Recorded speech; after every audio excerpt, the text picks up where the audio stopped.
ایک شخص کہتا ہے کہ میرا بھائی مر گیا، اسے ہم نے قبرستان میں دفن کر دیا۔ چند دنوں کے بعد ایک رات اسے میں نے خواب میں دیکھا، عذاب میں مبتلا تھا۔ میں بہت پریشان ہوا۔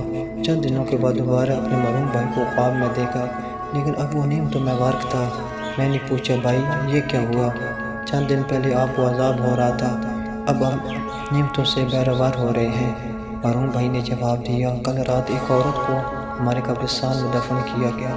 خداوند متعال نے اس عورت کی وجہ سے قبرستان کے گنہگاروں کے عذاب کو ختم کر دیا ہے۔ میں نے پوچھا، وہ عورت کون ہے؟ بتایا، وہ اشرف لوہار کی بیوی ہے۔ میں نے پوچھا، اس عورت نے کیا کیا تھا جس کی وجہ سے سب لوگوں کا عذاب معاف کر دیا گیا ہے؟ کہا، یہ تو مجھے معلوم نہیں، بس اتنا جانتا ہوں، یہ خاتون اتنی اہمیت کی حامل ہے کہ اس کی وجہ سے مولا حسین اس رات کو 3 مرتبہ صبح تک اس قبرستان میں تشریف لائے ہیں۔ السلام علیکم یا ابا عبداللہ۔ میں صبح اٹھتے ہی لوہاروں کے بازار میں آیا، باقی دکانیں کھلی ہوئی تھی، فقط ایک دکان بند تھی۔ میں نے پوچھا، یہ دکان کس کی ہے؟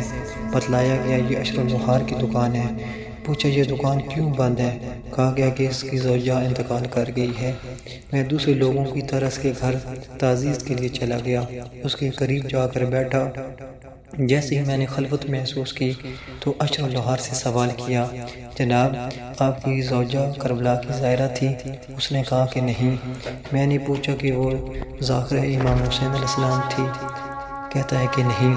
پھر اس نے سوال کیا کہ بھائی آپ کو میری زوجہ سے کیا؟ میں نے بتلایا، ایک عجیب خواب دیکھا ہے۔ میں نے وہ سارا واقعہ اشرف لوہار کو سنایا۔ اس نے کہا کہ آپ نے خواب صحیح دیکھا ہے۔ میں نے پوچھا کیسے؟ اس نے کہا کہ میری بیوی روزانہ نماز صبح کے بعد ایک کام کرتی تھی، زیر آسمان جا کر اونچی جگہ کھڑے ہو کر 3 مرتبہ کہتی تھی، السلام علیکم یا ابا عبداللہ۔ اس کے پاس رقم نہیں تھی جو کربلا جا سکے، کوئی اور کام بھی نہیں کر سکتی تھی، لیکن امام حسین علیہ السلام کی خدمت میں سلام عرض کرتی تھی۔ اے با وفا، میں آپ پر قربان جاؤں، آپ تو میری یاد میں ہیں، کیا میں آپ کو یاد نہ کروں؟